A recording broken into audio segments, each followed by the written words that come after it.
The scorching desert sun transformed the training facility into an inferno, with sand particles coating every surface while the thunderous crack of live ammunition reverberated across the shooting range. Corporal Victoria Kane had endured 3 grueling weeks at Camp Pendleton's prestigious marksman certification program, and each dawn brought an identical ritual, assembling her weapon in solitude while 23 male soldiers commanded the firing line. Victoria had secured her position through extraordinary shooting scores and impeccable performance during simulation exercises. Growing up in Montana, her grandfather, a decorated Army Ranger who passed away when she was 14, had secretly taught her marksmanship skills. "Never fire a shot to prove yourself, Victoria," he'd always counseled. "You fire to defend those who cannot defend themselves." Yet here, surrounded by battle-hardened veterans and career military personnel, those teachings seemed like distant echoes. The whispered taunts began the instant she approached the range each morning. "Look who's here, Princess. Sure you didn't mean to sign up for the nursing corps?" they'd mock. "Hope your lip gloss doesn't fog up that scope." The most relentless tormentor was Master Sergeant Ryan Blackwood, a massive figure with 4 combat deployments who'd made it his daily objective to remind Victoria that she was squandering everyone's valuable time. Blackwood had perfected positioning himself within earshot whenever he delivered his cutting observations. But Victoria harbored a secret that none of them suspected, a family legacy that would soon shake the foundation of their assumptions. "I don't understand the logic," Blackwood muttered that morning as Victoria knelt to assemble her rifle. "We've got genuine warriors begging for admission to this program, and Command accepts a publicity stunt with perfect penmanship." Victoria's hands remained steady as she locked her scope into position. She'd learned early that reactions only provided more ammunition for their attacks. Instead, she concentrated on her breathing rhythm, the familiar weight of her weapon, the target positioned 800 meters downrange, awaiting her shot. "Say whatever you need to," she responded quietly, never lifting her gaze from her equipment. "When the moment of truth arrives, I'll be prepared." Blackwood chuckled darkly, folding his arms. "You'll be eliminated before we encounter real combat. This isn't some arcade game, sweetheart. This is warfare." The surrounding soldiers snickered, but Victoria blocked them out. She had important work ahead. The certification program was merciless. 12 weeks of advanced marksmanship, fieldcraft, and tactical shooting under extreme conditions. Only 8 soldiers would graduate to receive their sniper designation. The remainder would return to standard units, their aspirations crushed. As Victoria aligned her shot, she glimpsed the small photograph tucked inside her rifle case. Her grandfather, in his army dress uniform, displaying the same determined eyes she saw in her reflection each morning. He'd believed in her when nobody else would. Now she was here, precisely where she belonged, even if everyone else remained blind to it. What they didn't know was that Victoria's grandfather had left behind more than just memories. He'd left behind a training regimen that would soon prove unstoppable. The morning qualification commenced with each soldier taking 3 shots at 800 meters under shifting wind conditions. Victoria observed as Blackwood stepped forward first, his shots clustering tightly but imperfectly. 2 hits, 1 marginally. Outside the scoring zone, he nodded with satisfaction as if that performance validated his superiority. When Victoria's turn arrived, the range fell unnaturally silent. She could sense their stares, waiting for her failure, hoping for confirmation of their prejudices. She settled into position, controlled her breathing, and allowed everything else to fade away. 3 shots, 3 perfect bullseyes, dead center. The silence stretched longer than natural. Finally, the range instructor announced, "Kane, outstanding. Marksmanship, next shooter forward." But the impact was undeniable. Victoria had just declared herself a serious competitor, and she could read it in their expressions. The shock, the reluctant respect, and in Blackwood's case, something that resembled dangerous fury. As she packed her rifle, Victoria knew this was merely the beginning. Tomorrow would deliver fresh challenges, harder examinations, and more opportunities for her fellow soldiers to remind her she was an outsider. But she also knew something they didn't. She wasn't going anywhere. Little did they know the real test was about to begin, and Victoria had been preparing for it her entire life. Week 4 brought advanced field exercises, and Master Sergeant Blackwood wasted no time establishing dominance. During the morning briefing, he announced team assignments for the upcoming tactical infiltration exercise, a crucial test where pairs of snipers would attempt to approach a target undetected, across 3 miles of challenging terrain. "Anderson, you're partnered with Thompson," Blackwood called out, pairing 2 of the program's top performers. "Mitchell, take Rodriguez. Coleman, you've got Peterson." Victoria waited as teams formed around her, knowing what was inevitable, but hoping otherwise. "Kane," Blackwood finally announced, his voice carrying that familiar edge of contempt. "You're with me." The announcement sent ripples of uncomfortable laughter through the group. Everyone understood that Blackwood had specifically requested Victoria as his partner, not to ensure her success, but to guarantee her failure under his direct supervision. "Any objection to that assignment, Kane?" Blackwood asked, noting her pause. "No objection, Sergeant," Victoria replied steadily. She'd anticipated this moment. Blackwood wasn't satisfied mocking her from a distance. He wanted front-row seats to her downfall. But Victoria had spent the past 3 weeks studying Blackwood's tactics, and she'd discovered something that would change everything. The infiltration. Exercise began at sunrise. Each team had 5 hours to cover the distance and achieve an undetected firing position within 200 meters of the target. A mannequin positioned on a hill surrounded by instructor observers with binoculars and scopes, searching for any sign of approaching snipers. Victoria suggested they follow a route along the dry riverbed, utilizing natural concealment and avoiding the obvious ridgelines where other teams would likely travel. It was a longer path but offered superior cover. "Negative," Blackwood said, immediately. "We're taking the direct route over the ridgeline. Time is critical in this exercise." "Sergeant," respectfully, "that approach leaves us exposed for at least 900 meters. The observers will spot us immediately."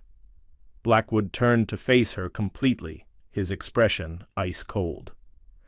"Kane, I've been executing these operations since before you could spell marksman. We're following my route, and you're going to obey my commands without question. Is that understood?" Victoria swallowed her response. Military hierarchy was absolute, even when it was wrong. "Understood, Sergeant." The exercise proved catastrophic exactly as Victoria had predicted. Within 90 minutes they were spotted by an observer and eliminated from the test. As they walked back to the assembly point, Blackwood ensured his voice carried to the other. "Teams. Some individuals just aren't built for field operations," he announced. "Requires more than accurate shooting to be a sniper. You need tactical intelligence, and that's something you either possess or you don't." Victoria remained silent, but internally she burned with frustration. She'd known the correct approach, had attempted to voice it professionally, and been dismissed. Now Blackwood was using their failure, his failure, as evidence of her inadequacy. That evening, Victoria made a decision that would change the course of the entire program. Back at the barracks that night, she overheard multiple conversations about her performance. "Maybe she's skilled at the range, but field work is different," one soldier commented. "Blackwood has a point about tactical thinking." Victoria sat on her bunk, cleaning her rifle with mechanical precision. Her grandfather's letter, worn from frequent reading, lay open beside her. "You fire to defend those who cannot defend themselves."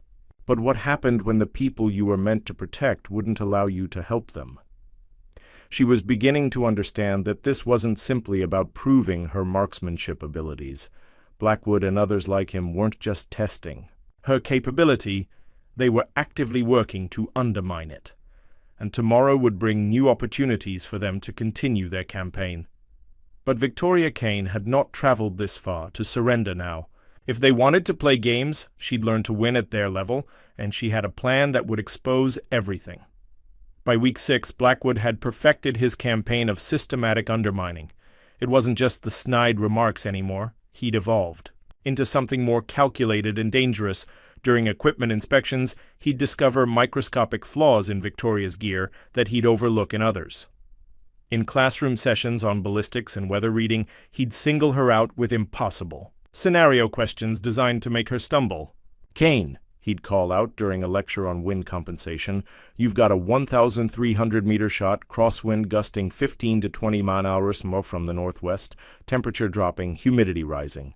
Your rifle's been zeroed at sea level, but you're now at 5,000 feet elevation. Walk me through your holdover calculation in 10 seconds or less. Even experienced snipers would need time to work through all those variables, but Victoria had learned to stay sharp under pressure. She'd provide the calculation, usually correctly, only to have Blackwood find some minor technical point to critique. Close, but you forgot to account for the Magnus effect at that range. In a real situation, that's a miss that gets people eliminated. But Victoria had been recording everything, and she wasn't the only one taking notes. The other soldiers began to see Victoria as a liability.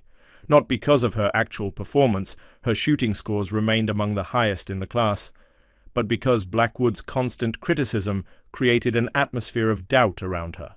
If their instructor had no confidence in her abilities, maybe they shouldn't either. The isolation was the hardest part. During mealtimes, conversations would quiet when she approached tables. Study groups formed without her. When equipment was distributed, she'd find herself last in line, receiving whatever gear was left over, but it was Corporal Marcus Webb who finally said what others were thinking. During a break between exercises, Victoria overheard him talking to a group of soldiers near the equipment shed. "Look, I'm not saying anything against women in combat," Webb was saying, his voice carrying the practiced tone of someone who'd rehearsed this speech. "It's just that when bullets are flying and lives are on the line, you want to know the person beside you can handle the pressure. And if Blackwood has concerns about her readiness, maybe he knows something we don't." Another soldier agreed. "Guy's got 4 combat tours. If he thinks she's not ready, there's probably a reason." Victoria felt something cold settle in her stomach. Blackwood wasn't just trying to break her anymore. He was turning her potential teammates against her. In combat, trust was everything. A sniper team required absolute confidence in each other's abilities. Without that trust, the mission failed before it began. That evening, she found a note slipped under her door. Unsigned, written in block letters. "Save yourself the embarrassment. Request transfer before you get someone hurt." Victoria stared at the paper for a long time, then carefully folded it and placed it in her footlocker alongside her grandfather's letter. Someone wanted her to believe she was alone, that everyone agreed she didn't belong. But Victoria had noticed something they hadn't, and tomorrow everything would change. The next morning brought news that altered everything. Their instructor announced that in 10 days the class would participate in a live-fire training exercise in the Nevada mountains, their final test before graduation. Teams would be deployed in a realistic combat scenario with live ammunition and real-world pressure. "This exercise will determine who receives sniper designation," the instructor explained. "You'll be evaluated not just on marksmanship, but on tactical decision-making, leadership under pressure, and team coordination." Victoria looked around the room and saw the excitement on her classmates' faces. This was what they'd all been training for. The chance to prove themselves in conditions as close to combat as possible. Blackwood caught her eye from across the room and smiled. It wasn't a friendly expression. Victoria realized with crystal clarity that the real test wouldn't be the exercise itself. It would be surviving whatever Blackwood had planned for her when they were alone in the desert with live ammunition and no oversight. But she also realized something else.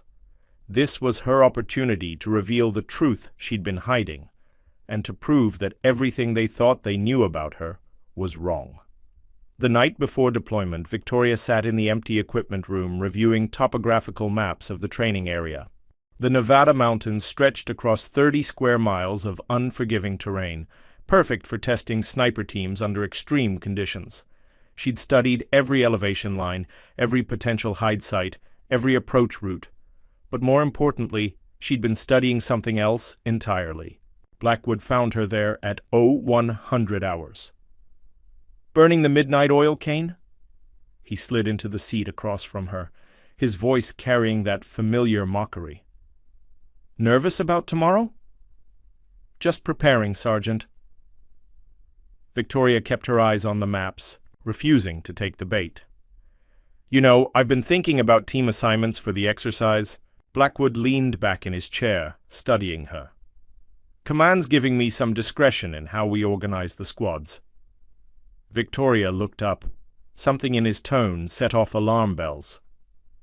I could place you with Anderson or Thompson, guys who might carry you through the mission.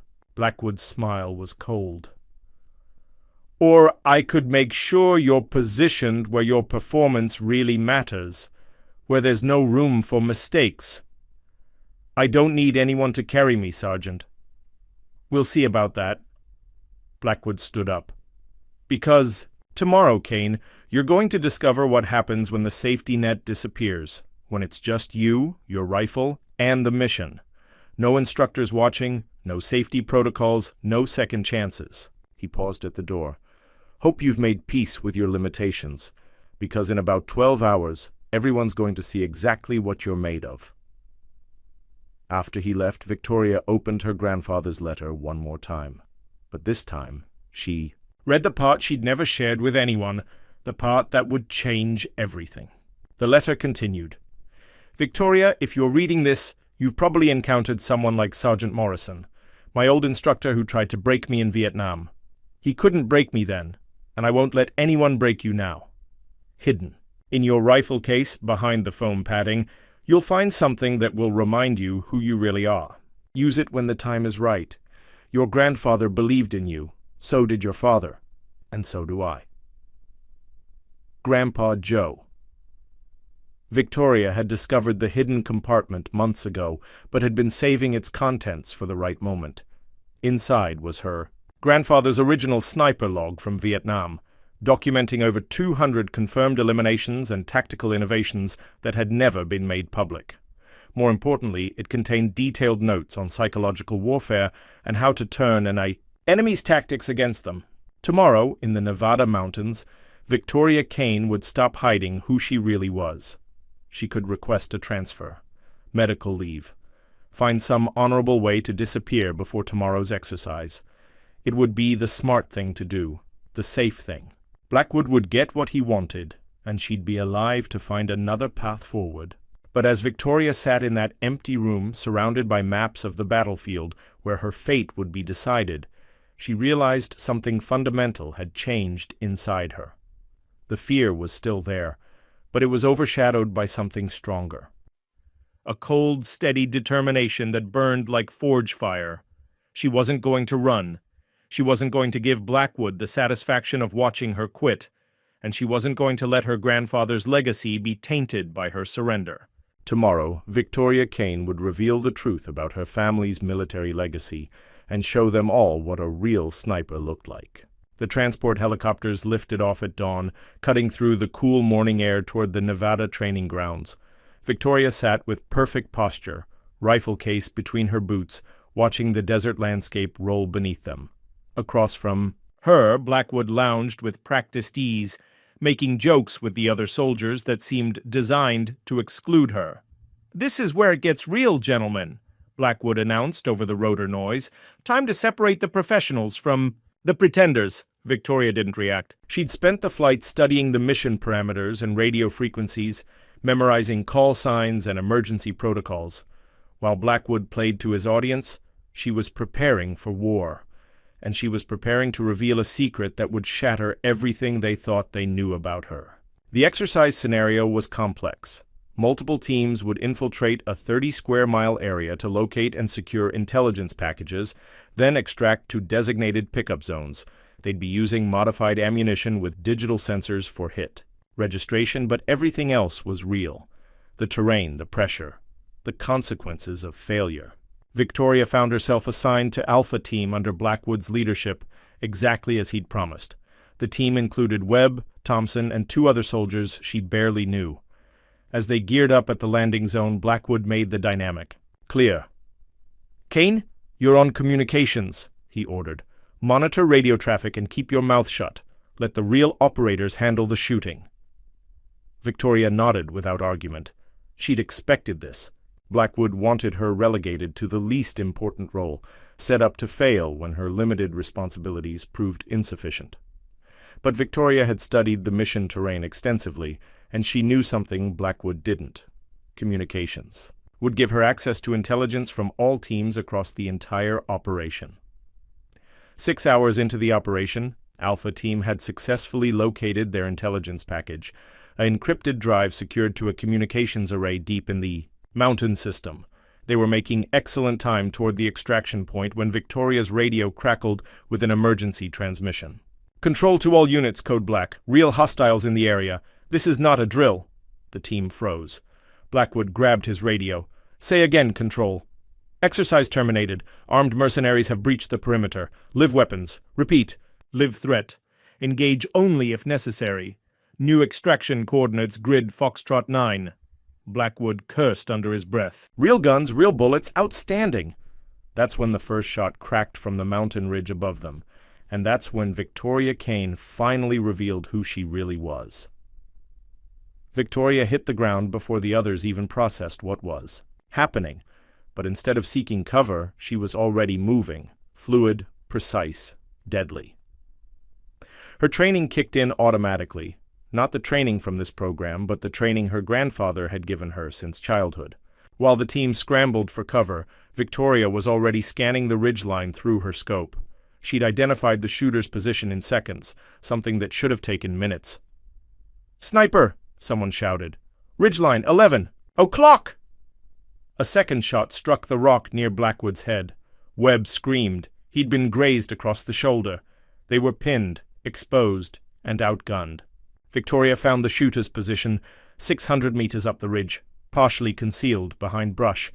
She could see the glint of his scope, the subtle movement that betrayed his location. Her finger moved to her trigger. "Kane!" Blackwood shouted. "What are you doing? I said communications only!" Victoria ignored him. Through her scope, she watched the enemy sniper adjust his position for another shot. Webb was wounded, the team was exposed, and Blackwood was giving orders instead of solutions. Her grandfather's voice echoed in her mind. "You fire to defend those who cannot defend themselves." Victoria exhaled slowly and squeezed the trigger. The rifle cracked. 600 meters away, the enemy sniper dropped. But Victoria wasn't finished, because what happened next would change everything they thought they knew about combat. 2 more hostiles emerged from concealed positions, trying to flank the team. Victoria had already identified their locations through peripheral vision, a skill her grandfather had drilled into her for years. While Blackwood and the others were still processing the first threat, Victoria was already engaging the second and third. Crack. Crack. 2 more precise shots. 2 more targets eliminated. The mountain fell silent. Every head turned toward Victoria. Blackwood stared at her, stunned. Thompson's mouth hung open. Webb, despite his wound, was looking at her like he'd never seen her before. "How did you—" Blackwood started. "My grandfather was Master Sergeant Joseph Kane, Vietnam Special Forces," Victoria said quietly, sliding her rifle back into position. 217 confirmed eliminations. Congressional Medal of Honor recipient. He trained me from the age of 6. She looked at Blackwood directly. "You spent 6 weeks trying to break me, Sergeant. But I was trained by someone who survived things you can't even imagine." For the first time since she'd known him, Master Sergeant Ryan Blackwood had nothing to say. The radio buzzed again. "Alpha Team, continue to Foxtrot 9. Medical evacuation. Inbound." Victoria stood up, shouldered her pack, and looked at her teammates. They were all staring at her with expressions she'd never seen before. Not mockery or doubt, but something closer to awe. "Let's move, Sergeant," she said to Blackwood, stepping past him toward the extraction point. Behind her she could hear the team falling into formation, but this time nobody questioned where she belonged in the lineup. The sun hung low in the mountains as Alpha Team pushed toward the new extraction coordinates. The landscape burned gold in the evening light, casting long shadows that could hide a dozen threats. But something had fundamentally changed in the team's dynamic. Victoria walked point now, not isolated at the rear. Even Blackwood seemed to acknowledge her presence differently. Not quite respect yet, but a grudging awareness that his assumptions had been catastrophically wrong. They were approaching the final approach to Grid Foxtrot 9 when the second ambush hit. 4 armed mercenaries emerged from behind a rock formation, automatic weapons raised. These weren't random contractors or lost civilians, Victoria recognized. the tactical gear and coordinated movement of professional soldiers, rogue military operators, the kind who sometimes used federal training areas for their own purposes. Gunfire erupted across the mountainside. The team scattered for cover as bullets ricocheted off stone surfaces. Blackwood dove behind a fallen tree, returning suppressive fire. Webb, still nursing his wounded shoulder, dragged Thompson into cover behind a boulder. Another teammate, Rodriguez, took a hit to the leg and went down hard. The team was in chaos. Pinned down, wounded, and rapidly being surrounded by superior firepower. But Victoria Kane had been waiting her entire life for this moment. Victoria didn't panic. While the others struggled to establish defensive positions, she moved with fluid precision that seemed almost supernatural. Low crawl, controlled breathing, scope up. She'd trained for this exact scenario countless times with her grandfather, but now it was real. The first hostile had positioned himself on a rock outcropping for better field of fire. Victoria found him in her crosshairs, a clean shot at 300 meters, but he was partially concealed and moving. She exhaled and squeezed. Crack. The first. Attacker dropped. The second gunman, panicked by his partner's fall, broke cover to relocate. Victoria was already tracking his movement, leading him perfectly as he scrambled across the rocky terrain. Another squeeze, another precise shot. 2 down. The third mercenary, realizing he was facing a professional sniper, turned to flee.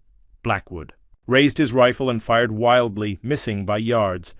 But Victoria had already calculated the target's escape route, adjusting for wind and elevation as he bounded up the rocky slope. Her third shot echoed across the mountains. The fourth hostile, seeing his entire team eliminated by a single shooter, threw down his weapon and raised his hands in surrender. Silence fell across the battlefield. And in that moment, everything changed forever.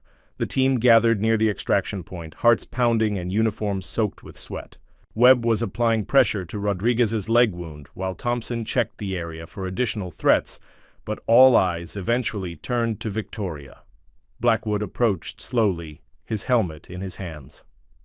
For the first time since she'd known him, he looked uncertain, like a man whose entire worldview had just been shattered. "Kane," he said, his voice hoarse, "I was completely wrong." Victoria blinked. She hadn't expected this moment to come so quickly, or from him. "You saved us. All of us." Blackwood looked around at the team, then back at her. "I treated you like a liability, but you're the reason we're all walking out of here alive." The admission hung in the mountain air like smoke. Around them, the other soldiers nodded in agreement. Webb managed a weak smile despite his injury. "Best shooting I've ever witnessed," he said simply. Blackwood wasn't finished. "If you ever want a spot on my team permanently," he added, his voice growing stronger, "you've got it. Hell, you should be leading it." Victoria didn't gloat. She didn't smile or show any satisfaction at his reversal. She simply nodded. "Let's get our people out first," she said. "Then we can talk about teams." Minutes later, the sound of rotors thundered across the mountains. A medical evacuation helicopter appeared over the ridge, kicking up dust and forcing the team to shield their eyes. As they loaded Rodriguez onto a stretcher and helped Webb into the aircraft, Victoria was the last to climb aboard. Before stepping into the helicopter, she looked back once at the mountains, at the battleground where she'd been told she didn't belong, and where she'd proven that only she was qualified to lead when everything went wrong. But the most important revelation was yet to come. The helicopter lifted off, carrying them away from the desert and toward a base where news of their mission was already spreading. By the time they landed, word had reached the command structure. Corporal Victoria Kane had eliminated 7 hostile targets and saved her entire team. But more than that, she'd shattered every assumption about what a female soldier could accomplish. Under fire, as they touched down at the base, Victoria knew this was just the beginning. The real battles, for recognition, for respect, for the right to serve at the highest levels, were still ahead. But in the Nevada mountains, with live rounds and real consequences, she'd proven something that could never be taken away. When it mattered most, she was exactly where she belonged. And she'd proven something else, that the strongest warriors aren't always the ones making the most noise. 3 weeks later, the base auditorium buzzed with quiet anticipation. Rows of uniforms filled the seats: Army, Navy, Marines, and several civilians in formal attire. Commanders sat in the front rows while a small press detail waited near the back, cameras rolling silently. The room wasn't gathered for a general or decorated colonel. They were all here for Corporal Victoria Kane. Victoria sat behind the stage in her dress uniform, newly issued and perfectly pressed. Her boots gleamed, her spine was ramrod straight, but her palms were damp and her heart raced. This wasn't a battlefield, but in many ways it felt just as intense. At the podium stood Colonel Patricia Reynolds, commander of the Sniper Training Division. She cleared her throat and spoke into the microphone. "We often say that excellence needs no introduction, but today it deserves recognition." The crowd grew even quieter. 3 weeks ago, during what began as a routine training exercise, a single soldier executed 7 confirmed eliminations under extreme pressure, saving the lives of every member of her team. Colonel Reynolds paused, letting the gravity of those words sink in. What makes this remarkable isn't just what she accomplished, but the fact that she did it while being repeatedly told she didn't belong. Murmurs rippled through the audience. Victoria could see some officers shifting uncomfortably in their seats. "But what you don't know," Colonel Reynolds continued, "is that Corporal Kane comes from one of the most distinguished sniper families in American military history." The room fell completely silent. Her grandfather, Master Sergeant Joseph Kane, served 3 tours in Vietnam with Special Forces, 217 confirmed eliminations, Congressional Medal of Honor, Silver Star, Bronze Star with V device. Colonel Reynolds' voice grew stronger. Her father, Staff Sergeant Michael Kane, served in Desert Storm, 43 confirmed eliminations, Purple Heart. Victoria could hear people shifting in their seats, whispers spreading through the audience. Corporal Victoria Kane didn't just inherit their genes, Colonel Reynolds said. She inherited their training. From the age of 6, she was taught marksmanship, tactics, and fieldcraft by one of the most decorated snipers in military history. The colonel reached into a case beside the podium and lifted a black velvet box. Inside was a Distinguished Service Medal, rarely awarded to anyone below the rank of captain. "Corporal Victoria Kane, front and center." Victoria rose and walked, with measured steps toward the podium. The crowd stood and applauded, but she didn't need their validation anymore. She'd found something more valuable than their approval. She'd found her own strength. Colonel Reynolds pinned the medal above Victoria's left breast pocket. "For exceptional courage under fire, tactical excellence, and protecting your team. At great personal risk," she announced. "You've earned this, Corporal." The applause thundered again, but Victoria stepped forward to the microphone. The room fell completely silent. "I was told I didn't belong here," she began, her voice clear and strong. "Told I wasn't tough enough, sharp enough, cold enough. Told I was a distraction, a liability, a mistake." She looked out at the crowd, not with anger but with fierce determination. "But bullets don't care who pulls the trigger. The mission doesn't care about gender, and death doesn't pause to check your background before it comes for you." Victoria's eyes found the front row where senior officers and combat veterans sat. "Women don't need to be allowed into combat roles. We've already been fighting. We've just never been given credit for surviving it." The room remained dead, silent. Then, starting from the front and spreading backward, came the sound of applause. Not polite ceremony clapping, but the sustained, genuine recognition from soldiers who understood what they'd witnessed. After the ceremony, Victoria stepped outside into the cool evening air. Master Sergeant Blackwood was waiting near the building entrance. Gone was the smirking, arrogant instructor who'd made her life miserable for months. He stood at attention and saluted her properly. "You were born for this," he said simply. "I'm proud to have served under your command, even if I was too blind to see it at first." Victoria returned the salute, then offered something she'd never given him before, a genuine smile. "Better late than never, Sergeant." But the most meaningful moment came later that evening. Victoria found a package waiting in her quarters, express delivery from her hometown. Inside was her grandfather's actual combat diary from Vietnam, along with a note from her grandmother. "Victoria, Joe always said this would find its way to you when you were ready. He wrote something on the last page before he died. Said you'd understand when the time came. We're proud of you, sweetheart." Grandma rose. Victoria turned to the final page, in her grandfather's familiar handwriting. For Victoria. "You fire to defend those who cannot defend themselves. But remember, sometimes the person who needs defending most is the warrior standing alone. Be your own guardian, little soldier. The family legacy lives on. Grandpa Joe." Victoria sat on her bunk, holding the diary and her new medal, understanding. Finally, that her grandfather's lessons had been preparing her for more than marksmanship. He'd been teaching her to protect herself, not just physically, but from the doubt, the isolation, and the voices that said she didn't belong. Outside. Her window, the base continued its evening routine, soldiers training, preparing, pushing themselves toward excellence. And now, for the first time, some of those soldiers were women who'd heard about Victoria's story and decided they belonged here too. Victoria Kane had done more than save her team in the Nevada desert. She'd proven that courage, skill, and determination didn't depend on gender, and in doing so, she'd opened doors that could never be closed again.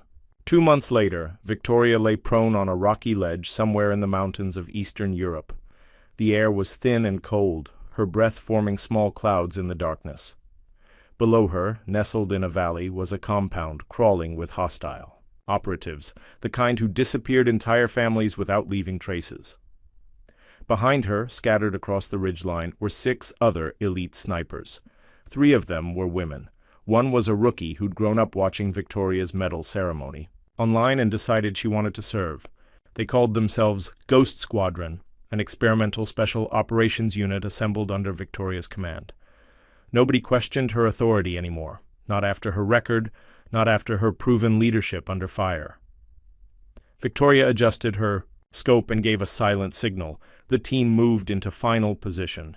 Inside the compound below, their primary target was preparing to leave in an armored convoy. Intelligence indicated he was planning a terrorist attack across the border. If he escaped this valley, hundreds of innocent people would die. Victoria heard her grandfather's voice as clearly as if he were lying beside her. "You fire to defend those who cannot defend themselves." She exhaled slowly and squeezed the trigger. The convoy never moved again. 48 hours later, back at the NATO forward base, Victoria reviewed the mission report with her commanding officer. No civilian casualties, all primary and secondary. Targets neutralized. Team extracted without detection. "This is what happens when we stop asking who belongs and just let the best soldiers lead," her commander said, after reading the report aloud. That evening, Victoria received a message that changed everything she thought she knew about her family's legacy. She was cleaning her rifle when the encrypted communication arrived on her secure tablet. The sender was listed as Family Archives Division, a military records department she'd never heard of. The message was brief. "Corporal Kane, recent declassification of Vietnam-era documents reveals additional information about your grandfather's service record. Request immediate secure communication." Curious, Victoria initiated the encrypted call. A woman's voice answered, older, professional, with the crisp diction of career military intelligence. "Corporal Kane, this is Colonel Martinez, Army Historical Division. I have some information about your grandfather that was classified until last month." Victoria's pulse quickened. "What kind of information, ma'am?" "Your grandfather's official. Record shows 217 confirmed eliminations. But the classified files tell a different story." Colonel Martinez paused. "Master Sergeant Joseph Kane was part of a covert program called Silent Thunder.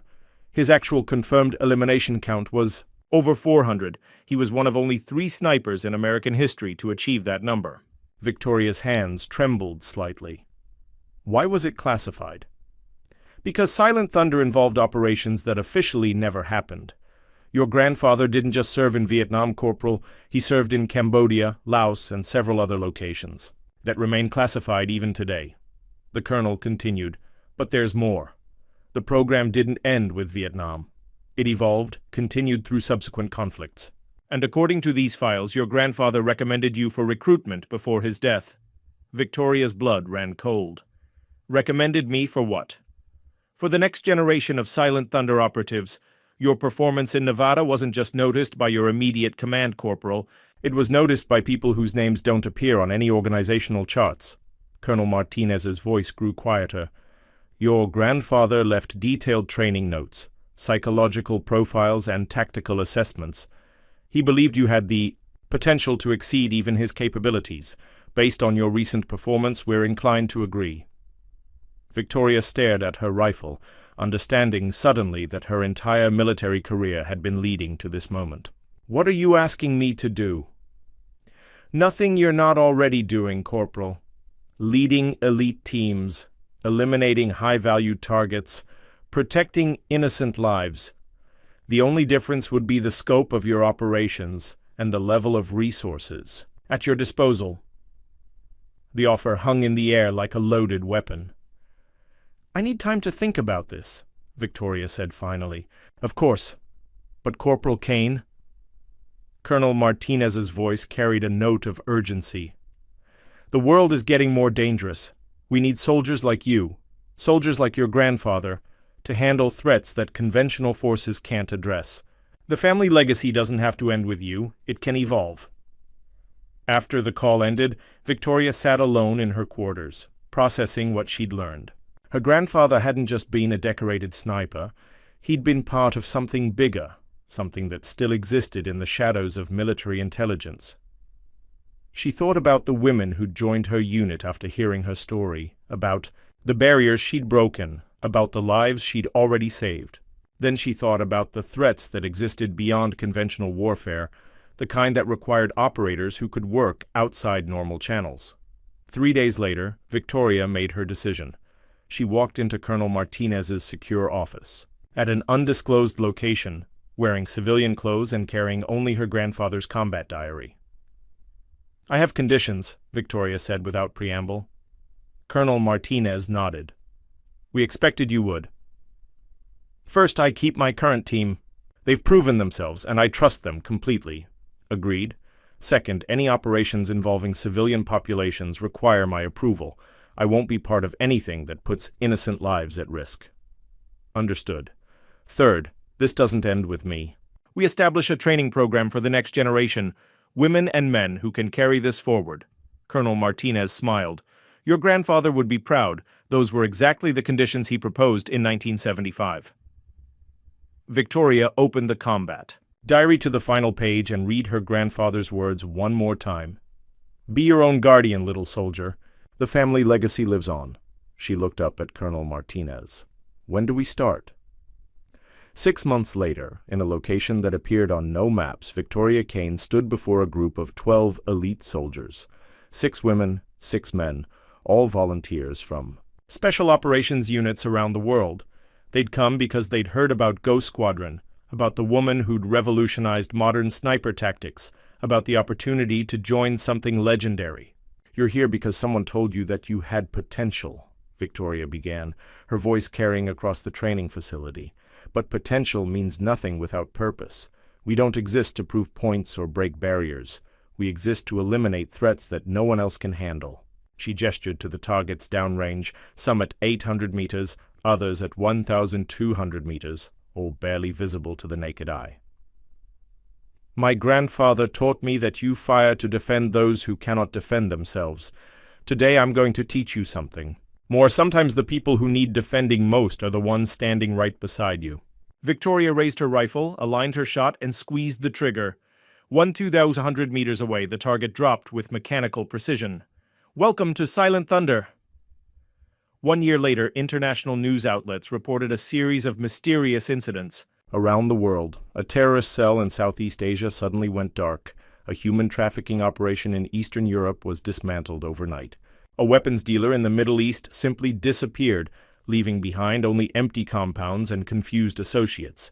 Intelligence agencies whispered about a new kind of operative, ghosts who could eliminate entire networks without leaving traces, who could infiltrate and extract without detection, who seemed to anticipate their enemies' moves before they made them.